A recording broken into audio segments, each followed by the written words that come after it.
All right, let's dive right in. Today, we're talking about a huge but kinda under the radar financial reform that's completely changing how India manages its cash.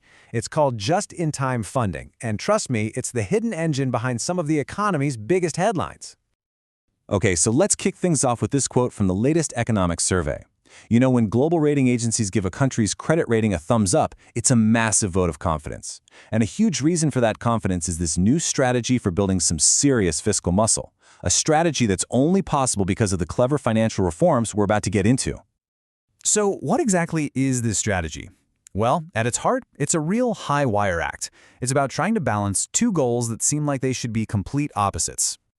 So on one hand, as you can see here, the government is on a pretty strict deficit diet.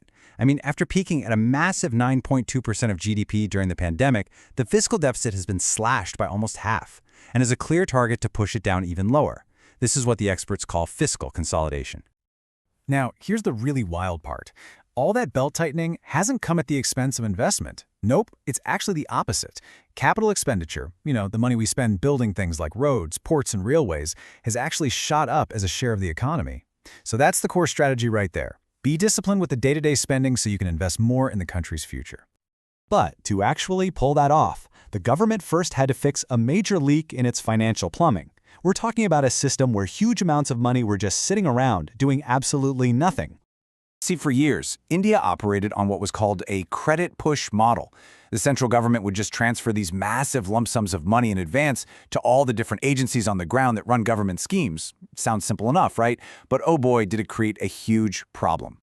And this number, this shows you the sheer scale of that problem. On any given day, an absolutely staggering 1.6 lakh crore, that's more than 19 billion US dollars, was just sitting idle in thousands of different bank accounts all across the country. Just parked, not being used.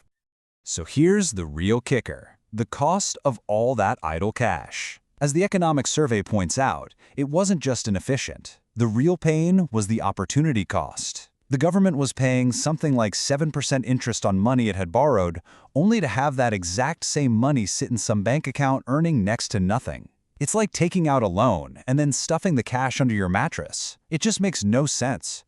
This whole situation was a major drag on the entire fiscal strategy. So the big question became, how do you get the money where it needs to go, exactly when it's needed, and not a single second sooner? And the answer, it turns out, was a complete rethink of how public money flows. A brilliant shift, actually inspired by the super efficient world of lean manufacturing, called just-in-time. This chart just perfectly captures the change. We move from pushing credit out in big, clunky batches to a much smarter debit pull model. So now, the money stays safe and sound with the government in one central account. It's only when an agency has a real, verified bill to pay that the exact amount needed gets pulled from that central account. Let's break that down. It's actually pretty straightforward. Step 1, an agency gets a pre-approved spending limit for the year. Step 2, they go out and say, hire a company to build a school. Step 3, when the bill for that work comes in, the system pulls the exact amount needed to pay that specific invoice. Right at that moment, just in time. No more idle cash. It's that simple. And I've got to stress, this isn't just some new policy on a piece of paper. This is a massive, real-time technological revolution.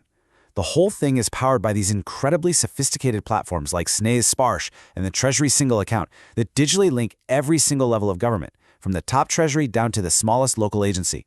It means every single rupee is tracked instantly. So, the billion-dollar question, has all this change actually worked?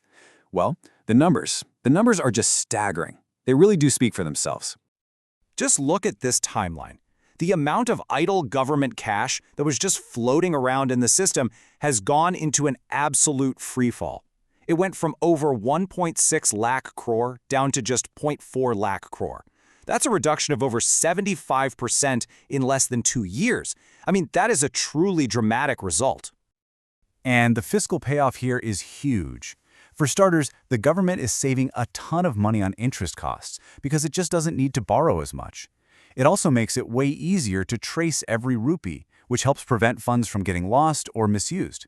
And maybe most importantly, it just forces a much tighter fiscal discipline across the entire system.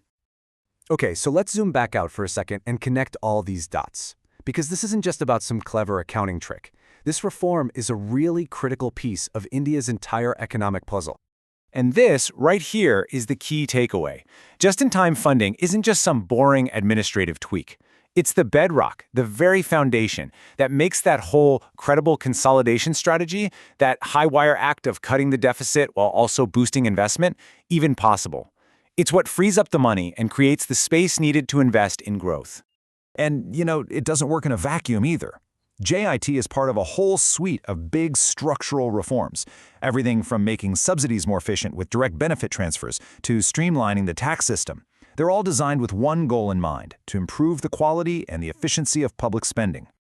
And that really leaves us with a fascinating question to ponder, doesn't it?